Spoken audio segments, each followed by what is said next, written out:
اسلام میں علم لدنی کی حقیقت، میں نے سنا ہے کہ جو فقیر صوفی ہوتے ہیں انہیں علم لدنی حاصل ہوتا ہے، اس بارے میں رہنمائی فرما دیں کہ یہ علم لدنی کیا ہوتا ہے اور اسلام میں اس کی کیا حقیقت ہے۔ مشتاق احمد دہلی سے۔ دیکھیں، علم لدنی کا مطلب یہ ہوتا ہے اللہ کی طرف سے خاص علم ان کو عطا کیا گیا ہے۔ ہوتا یہ ہے، قرآن و سنت سے یہ بات ثابت ہے کہ بعض دفعہ اہل اللہ پر اللہ کی طرف سے الہام ہوتا ہے، جیسے حضرت موسیٰ علیہ السلام کی والدہ کو الہام ہوا، وَأَوْحَيْنَا إِلَىٰ أُمِّ مُوسَىٰ أَنْ أَرْضِعِيهِ، حضرت موسیٰ کی والدہ سے اللہ نے کہا، الہام کیا ان کو، وہی ہوئی ہے کہ اے موسیٰ کی ماں بچے کو دودھ پلا، فَإِذَا خِفْتِ عَلَيْهِ فَأَلْقِيهِ فِي الْيَمِّ وَلَا تَخَافِي وَلَا تَحْزَنِي، اور جب خطرہ ہو کہ فرعونی آگے بچے کو قتل کر رہے ہیں تو بچے کو دریا کی موجوں کے حوالے کر دینا، صندوق کے حوالے کر دینا، اور ہم اس کو تجھے تیری گود میں لوٹائیں گے اور اس کو پیغمبر بنائیں گے۔ تو یہ سب اللہ کی طرف سے ایک علم تھا جو حضرت موسیٰ کی ماں کو دیا جا رہا تھا، جو یعنی وہ علم ہے جو اسباب کی دنیا میں نہیں ہے۔ اسباب سے علم حاصل ہوتا ہے کتاب پڑھ کے، کسی کا بیان سن کے، کوئی مشاہدہ کر کے، کچھ بات سن کے۔ تو یہ وہ علم ہے جو اللہ اور بندے کے درمیان ہوتا ہے، اللہ ڈائریکٹ اپنے بندے کو کوئی علم دے رہے ہوتے ہیں، تو یہ علم برحق ہے، ہوتا ہے، لیکن اس میں دو شرطیں ہیں۔ نمبر ایک یہ کہ یہ ظنی چیز ہے، یقینی نہیں ہے دوسرے کے حق میں، یعنی ہو سکتا ہے شیطانی تصرف ہو اور آپ اس کو اللہ کی طرف سے سمجھ رہے ہو۔ تو جس کو اللہ یہ علم دیتے ہیں بعض دفعہ اس کو تو یقین دے دیتے ہیں کہ یہ اللہ ہی کی طرف سے، جیسے حضرت موسیٰ کی ماں کو اللہ نے اطمینان دلا دیا کہ یہ اللہ ہی کی طرف سے آپ کو علم دیا جا رہا ہے کہ یہ بچہ آپ کی گود میں ہم لوٹائیں گے۔ تبھی قرآن میں آتا ہے کہ ہم نے جب لوٹایا تو اس لیے تاکہ موسیٰ کی ماں کو یقین آ جائے کہ اللہ کا وعدہ سچا ہے۔ تو پتہ چلا وہ اتنا یقینی الہام تھا کہ وہ حضرت موسیٰ کی ماں کو یقین ہو گیا تھا کہ اللہ کا یہ پکا وعدہ ہے کہ یہ بچہ میری گود میں آئے گا۔ تو اہل اللہ کو بھی بعض دفعہ اللہ کی طرف سے الہام ہوتا ہے، اس ولی اللہ کو پتہ ہوتا ہے کہ یہ اللہ کی طرف سے اتنا یقینی ہے کہ یہ اس میں ان کو شبہ نہیں ہوتا، لیکن دوسرے کے لیے پھر بھی یہ یقینی نہیں ہے۔ ہو سکتا ہے بھئی ان کو وہم ہوا ہو یا شیطان نے کوئی تصرف کیا ہو اور آپ اس کو اللہ کی طرف سے سمجھ رہے ہو، لہذا وہ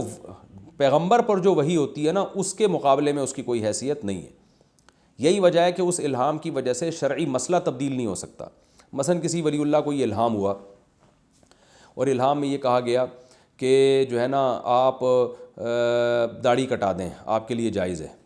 تو یہ بالکل جائز نہیں ہے، کیونکہ اللہ کے نبی کی صحیح حدیث سے داڑھی بڑھاؤ۔ تو وہ الہام جو شریعت کے خلاف ہوگا اس کو بالکل شیطانی الہام ہی سمجھا جائے گا۔ تو ایک بات تو یہ ہو گئی۔ دوسری بات یہ ہو گئی کہ یعنی پہلی بات تو یہ یقینی نہیں ہے، دوسری بات یہ کہ شریعت کا مسئلہ اس سے ثابت نہیں ہوتا، کسی چیز کا مستحب ہونا بھی ثابت نہیں ہوتا اس سے الہام سے۔ مثال کے طور پر کسی کو الہام ہوا کہ ہر نماز کے بعد یہ والی وظیفہ پڑھا کریں، اس میں زیادہ ثواب ہے، نہ نہ نہ نہ نہ، کیونکہ ثواب اور جزا کا تعلق شریعت سے ہے، اس میں جو حدیثیں ہیں انہی کو فالو کیا جائے گا، قرآن کو، اس میں کسی کے الہام کو نہیں فالو کیا جائے گا۔ تو یہ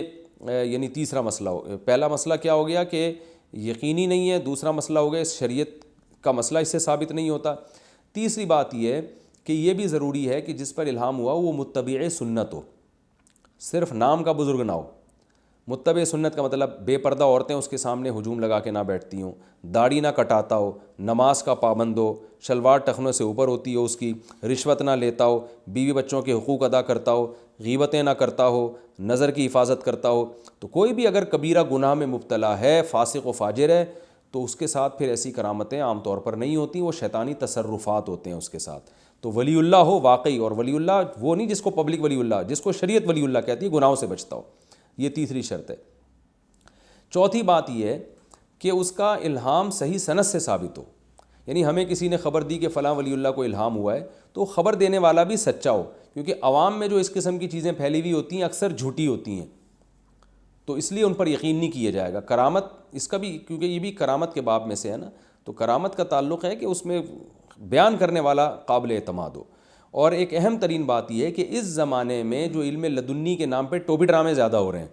ہر پاگل سے پاگل اٹھ کے بولتا ہے، کچھ بھی بات پھینک دیتا ہے مارکیٹ میں جس کی کوئی لاجک نہیں ہوتی، جب اس سے پوچھا جائے تو ان لاجیکل بات آپ کر رہے ہو، تو علم لدنی ہے، اللہ کی طرف سے ہے، تو کیا کون لیبارٹری ٹیسٹ کرائے گا اللہ کی طرف سے شیطان کی طرف سے؟ تو اس لیے یہ جو آج کل مارکیٹ میں جو ہے نا بزرگوں کے نام پہ دھوکہ دیا جا رہا ہے اور ہر آدمی کو علم لدنی ہو رہا ہے، تو یہ غلط ہے۔ یہ ظاہر ہے کرامات